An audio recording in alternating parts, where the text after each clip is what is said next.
இந்த வீடியோ பார்த்துருக்க எல்லாருக்குமே இந்த விஜய் அபிஷேகோட ஒரு ஸ்டாகோட வணக்கத்தை சொல்லிடுறேன். நம்ம டெய்லி ஒரு ஸ்டோரி சொல்லிட்டு இருக்கோம்ல, இன்னைக்கு எதை பத்தி பேச போறோம் அப்படின்னா எல்லாருமே எதிர்பார்த்துட்டு இருந்தது.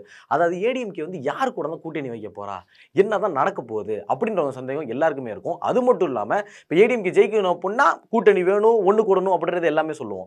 ஆனா உள்ளேயே நிறைய உள்கட்சி பூசெல்லாம் நடந்து எல்லாருமே வெளியே போயிட்டாங்களே, அதுக்கு எல்லாத்துக்குமே சிறுபால அடிச்ச மாதிரி ராஜேந்திர பாலாஜி இவர் வந்து ஒரு பயங்கரமான ஒரு பதில சொல்லியிருக்காரு. அது மட்டும் இல்லாம யார் யார் கூட்டணியில வரப்போறா அப்படின்ற ஒரு தகவலையும் சொல்லியிருக்காரு. ஸோ யார் யார் வரப்போறா அப்படின்ற சந்தேகம் உங்களுக்கு இருக்கா? ஸோ எனக்கு அந்த சந்தேகம் இருந்துச்சு, இப்போ நான் கிளியர் ஆகிட்டேன். ஸோ அதை பற்றி நீங்கள் கிளியர் ஆகணும், உங்களுக்கு அதை பற்றி தெரியணும் அப்படின்னா இந்த வீடியோ ஃபுல்லாக பாருங்க. நான் உங்கள் விஜய் அபிஷேக், இது நம்ம ஜெம் டிவி.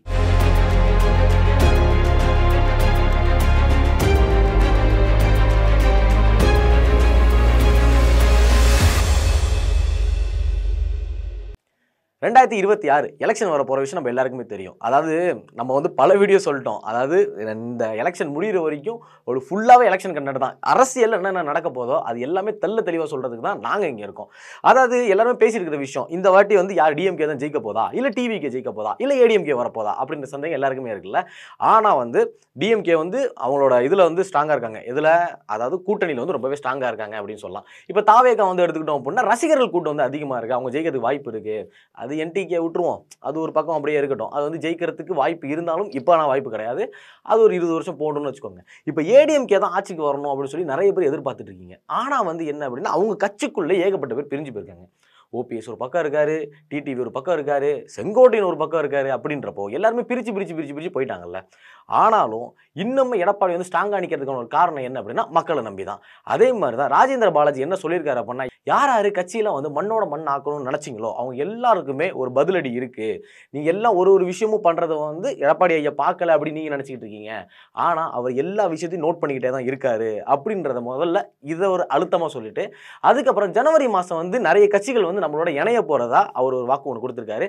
அது யாரு அப்படின்னு பாத்தீங்க அப்படின்னா அடுத்து வந்து தமாக அந்த கட்சி, அதுக்கப்புறம் பாமக ஒரு கட்சி, அதுக்கப்புறம் தேமுதிக வந்து இப்போ வந்து தமாகவும் பாமக வந்து கன்ஃபார்ம் இவங்க வந்து நம்மளோட இணைய போறாங்க அப்படின்றது கன்ஃபார்ம் ஆயிடுச்சு. இன்னும் தேமுதிக வந்து என்ன முடிவு எடுக்க போறாங்க அப்படின்னு தெரியல. கண்டிப்பா ஜனவரியில இதுக்கான ஒரு முடிவு கண்டிப்பா வந்துடும். அது வந்து தேமுதிகவும் சொல்றாங்க, தாவேகவும் சொல்றாங்க, நிறைய கட்சிகள் வந்து இணைய போறது அப்படின்றப்போ முன்னாடியே ஒரு இன்டைரக்டா முன்னாடியே வந்து என்ன சொன்னாங்க அப்படின்னா, நாங்கள் வந்து முன்னாடியே எதுவும் பேசலை, நாங்கள் வந்து தாவேகா கூட எந்த ஒரு இணைப்பும் வச்சுக்கல, நாங்கள் உங்களுக்கு கூட்டணி கூப்பிடல அப்படின்னு சொன்னாங்க. ஒரு தரப்புல என்ன சொன்னாங்கன்னா, நாங்கள் கூட்டணி கூப்பிட்டோம் ஆனால் அவர் வரமாட்டேன்னு சொல்லிட்டாரு, அவர் வந்து முதலமைச்சர் வேட்பாளராக தான் நிற்பார். அதாவது நான் தலைகீழாகத்தான் குதிப்பேன் அப்படின்ற மாதிரி அவர் முதல் வேட்பாளராக தான் அவர் நிற்பார். அது மாதிரி அதாவது துணை முதலமைச்சராக இருக்கட்டும், அமைச்சராக இருக்கட்டும், அந்த மாதிரிலாம் இருக்க மாட்டாரு அப்படின்னு சொன்னதுனால இவங்க வந்து கூட்டணி கூப்பிடல அப்படின்றது வந்து இந்த இடத்துல வந்து ராஜேந்திர பாலாஜி வந்து ஷோரா ஒத்துக்கிட்டாரு. ஆமா நாங்கள் கூப்பிட்டோம் ஆனால் அவர் ஒத்துக்கல. ஆனாலும் ஜனவரி மாசம் இன்னும் பயங்கரமான ஒரு கூட்டணியோட இந்த ஏடிஎம்கே வந்து 2026 அடிச்சு நொறுக்க போகுது அப்படின்ற மாதிரி சொல்லியிருக்காங்க. அது மட்டும் இல்லாமல் பார்த்தோம்னா தென் மாவட்டங்கள், அதாவது நம்ம தமிழகத்தில் தென் மாவட்டங்கள்லாம் இருக்குல்ல, அங்கே வந்து ஏடிஎம்கேக்கு இப்போ கொஞ்சம் பவர் கொஞ்சம் கம்மியாயிருச்சு. இப்போ அந்த இடத்துல யார் ஸ்ட்ராங்காக இருப்பாங்க அப்படின்னு நினச்சிங்க அப்படின்னா, அதாவது டிடிவி தினகரன், ஓபிஎஸ் அவங்க எல்லாருமே அந்த இடத்துல ஸ்ட்ராங்கு. ஏன் அப்படி சொல்கிறேன்னா, தென் மாவட்டங்களில் ஃபுல்லாகவே ஆக்கிரமிச்சது யார் அப்படின்னா முக்குலத்தோர் சங்கம். அதாவது இந்த ஜாதியில் வந்து முக்குலத்தோர் தேவர் அப்படின்னு சொல்லியிருப்பாங்களா, அவங்களோட ஓட்டு ஃபுல்லாகவே வந்து டிடிவி தினகரனுக்கும் ஓபிஎஸ்க்கு தான் விழுகும். ஆனால் இப்போ எடப்பாடியோட டார்கெட் என்ன அப்படின்னா, அதை எப்படி அதை அடிச்சு நொறுக்கணும் முழு எண்ணமாகவே இருக்குது. அதாவது ஜெயலலிதா அம்மா இருக்கிறப்போ ஃபுல்லாகவே ஃபோக்கஸ் ஃபுல்லாகவே அங்கே இருந்துச்சு. அதாவது முக்குலத்தோர் ஓட்டு எல்லாமே வந்து ஜெயலலிதா அம்மாவுக்காக ஓட்டு போட்டாங்க. ஏன் அப்படின்னா அவங்க நிறைய விஷயங்கள் செஞ்சாங்க. அதே மாதிரி இப்போ வந்து நான் முக்குலத்தோருக்கு வந்து நான் எதிர்ப்பானவன் கிடையாது, நான் எதிரி கிடையாது அப்படின்றத வந்து காட்டிக்கணும் அப்படின்றதுக்காகவே எடப்பாடியை வந்து நிறைய விஷயங்கள் வந்து செஞ்சுட்டு இருக்காரு. அது வெளியே தெரியாமல் இருந்தாலும் அங்கே இருக்கிற மக்களுக்கு வந்து ஓகே எடப்பாடிக்கு ஓட்டு போடலாம் அப்படின்ற ஒரு மைண்ட் செட் வந்து எல்லாருக்குமே வந்துருச்சு. அதுக்கப்புறம் பார்த்தோம் அப்படின்னா அந்த தென் மாவட்டங்களில் வந்து ஓட்டு கம்மியாக இருக்குது அப்படின்னு நம்ம சொன்னோம்ல, அதுக்காகவே வந்து ராஜேந்திர பாலாஜி அவர் வந்து இதுக்கு முன்னாடி வந்து ராஜபாளையம்ல வந்து நின்றுட்டு இருந்தாரு. இப்போ அங்கே வந்து ஓட்டு சதவீதம் கம்மியாக இருக்குது அப்படின்றதுனாலேயே அங்கே இருந்து இப்போ சிவகாசி தொகுதிக்கு வந்து மாற்றப்பட்டிருக்காரு. அது மட்டும் இல்லாமல் இவருக்கான வேலைகள் எல்லாமே தடபுடலாம் அந்த இடத்துல ஸ்டார்ட் ஆயிருக்கு அப்படின்றத சொல்லியிருக்காங்க.